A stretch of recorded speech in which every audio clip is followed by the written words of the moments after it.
ইউরোপের দেশগুলো যেখানে জোর দিচ্ছে তাদের চলচ্চিত্র ঐতিহ্য আর শিল্পমানের উপর, এশিয়ার দেশগুলো সেখানে তুলে ধরছে দ্রুত বাড়তে থাকা বাজার, প্রযুক্তি আর নতুন দর্শক। অন্যদিকে মধ্যপ্রাচ্যের কয়েকটি দেশ বিশাল আয়োজন আর বিনিয়োগ সম্ভাবনার মাধ্যমে নিজেদের অবস্থান জানান দিচ্ছে। Are you ready to connect to a perfect journey with Turkish Airlines? To connect to a journey that's perfect because of you. কান উৎসবের মাসুদু ফিল্মের ভিলেজ ইন্টারন্যাশনালের চিত্র এটি। এবার বিশ্বের 90টির বেশি দেশ অংশ নিচ্ছে।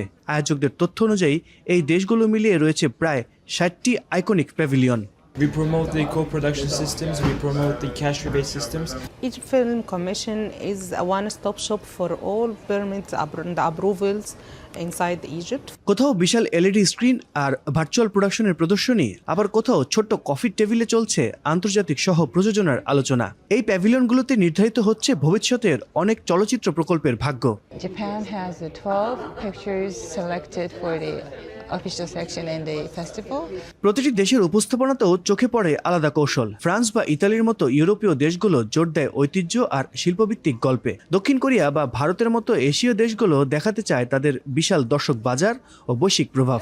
আর মধ্যপ্রাচ্যের নতুন শক্তিগুলো নিজেদের তুলে ধরছে ভবিষ্যতের চলচ্চিত্রের হাব হিসেবে।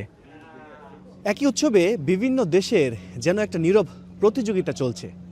সিনেমার ভাষায় সবাই বলতে চাইছে বিশ্বমঞ্চে তাদের গল্পটাই সবচেয়ে গুরুত্বপূর্ণ। আল কাসির, স্টার নিউজ, ফ্রান্স।